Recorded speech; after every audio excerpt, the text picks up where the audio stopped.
السلام عليكم.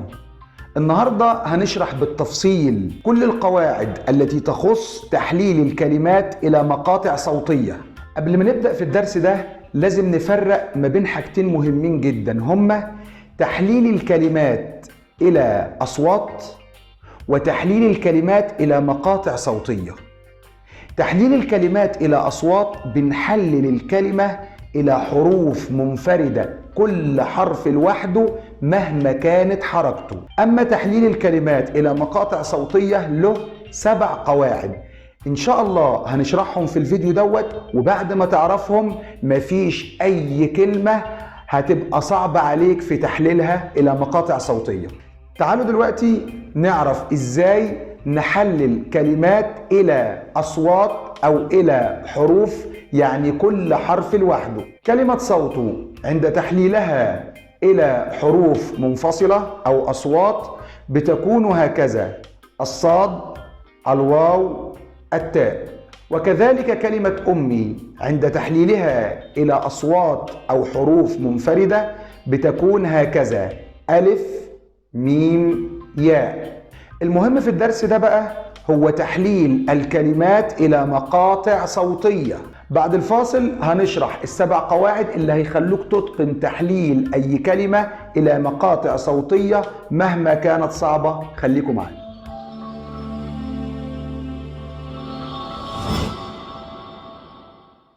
هنبدأ دلوقتي في شرح أول قاعدة من قواعد التحليل إلى مقاطع صوتية.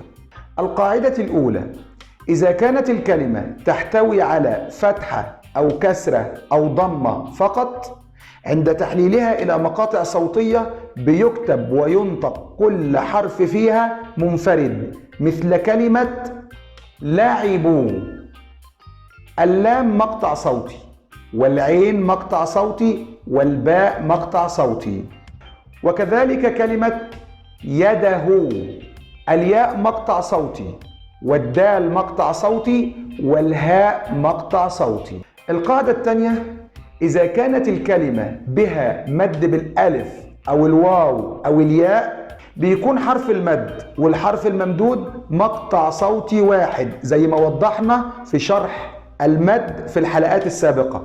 فمثلا كلمة عامر، العين والألف مقطع صوتي لأنهما مد وممدود، والميم المكسورة مقطع صوتي، والراء مقطع صوتي أخير. وكذلك كلمة فولو، الفاء والواو مقطع صوتي منفصل لأنهما مد وممدود، واللام مقطع صوتي آخر فولو.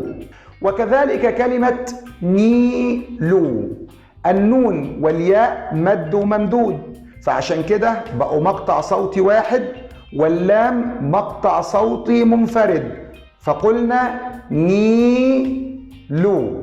القاعدة الثالثة: الحرف الساكن بيكون مقطع صوتي واحد هو والحرف اللي قبله، كما في كلمة أرض، الألف والراء مقطع صوتي، والضاد مقطع صوتي آخر، عشان الراء ساكنة التصقت بالألف نطقا وكتابة. وكذلك كلمة بحر، الباء والحاء الساكنة مقطع صوتي واحد، والراء مقطع صوتي آخر. القاعدة الرابعة: إن اللام القمرية بتكون دايما ساكنة، فعشان كده لما نيجي نحلل كلمة فيها لام قمرية، اللام القمرية بتكون هي والألف اللي قبليها مقطع صوتي واحد، مثل كلمة العمل. القاعدة الخامسة: عند تحليل كلمة بها شدة أو تضعيف إلى مقاطع صوتية بنفك التضعيف أو بنفك الشدة إلى حرفين ساكن ومتحرك، كما في كلمة جدي، فكنا تضعيف حرف الدال فبقت دالين. الدال الأولى الساكنة راحت مع الجيم، والدال الثانية المكسورة راحت مع الياء. الدال الأولى مع الجيم كونوا مقطع صوتي، والدال الثانية مع الياء كونوا مقطع صوتي لأنهم مد وممدود، فأصبحت تنطق هكذا: جد دي، جد دي. القاعدة السادسة: لما نيجي نحلل كلمة فيها ألف ولام شمسية إلى مقاطع صوتية لازم نبقى عارفين إن الحرف اللي بعد اللام الشمسية بيكون مشدد، كما في كلمة النور. طب لما نيجي نحلل كلمة زي كلمة النور بنعمل إيه؟ أول حاجة بنعملها بنفك تضعيف حرف النون، فبيبقى 2 نون. النون الأولى الساكنة بتيجي مع الألف واللام، والنون التانية المتحركة بتكون مقطع صوتي مع حرف الواو، والراء بتكون مقطع صوتي منفرد.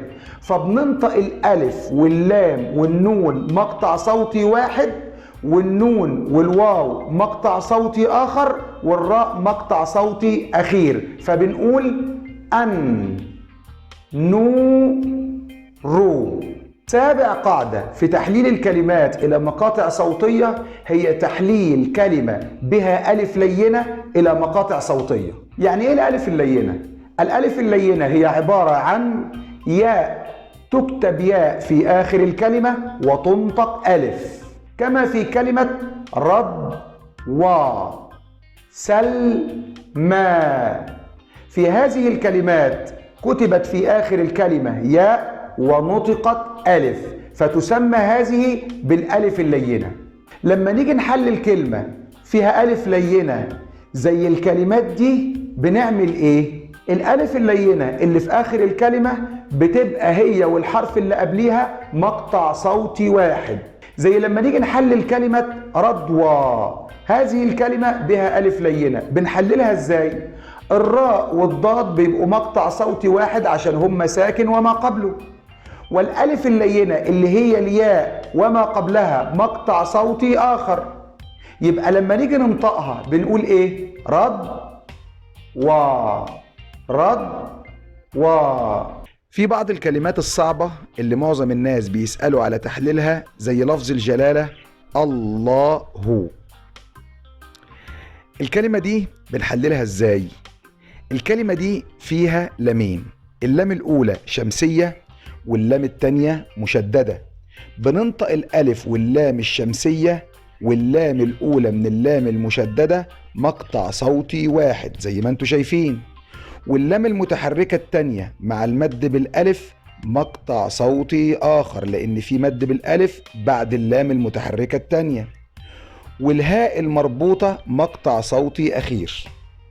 وكذلك كلمة المياه، الألف واللام الساكنة في هذه الكلمة مقطع صوتي واحد، والميم المكسورة مقطع صوتي واحد، والياء والألف مقطع صوتي لأنهما مد وممدود، والهاء المربوطة مقطع صوتي أخير.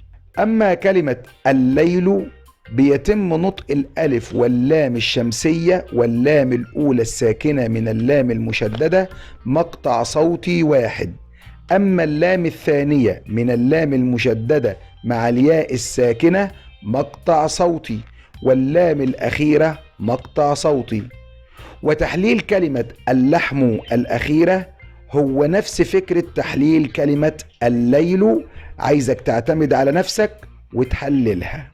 ودلوقتي وصلنا للجزء المهم جدا في حلقتنا، وهو التطبيق من خلال الواجب المنزلي.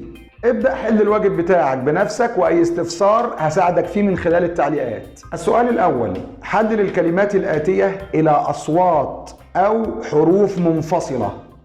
كلمة حق لو، كلمة قطار، كلمة ذكرى، كلمة الشتاء. السؤال الثاني: حلل نفس الكلمات السابقة إلى مقاطع صوتية. حقل، قطار، ذكرى، الشتاء. مستني أي استفسار منكم في التعليقات. أشوفكم على خير.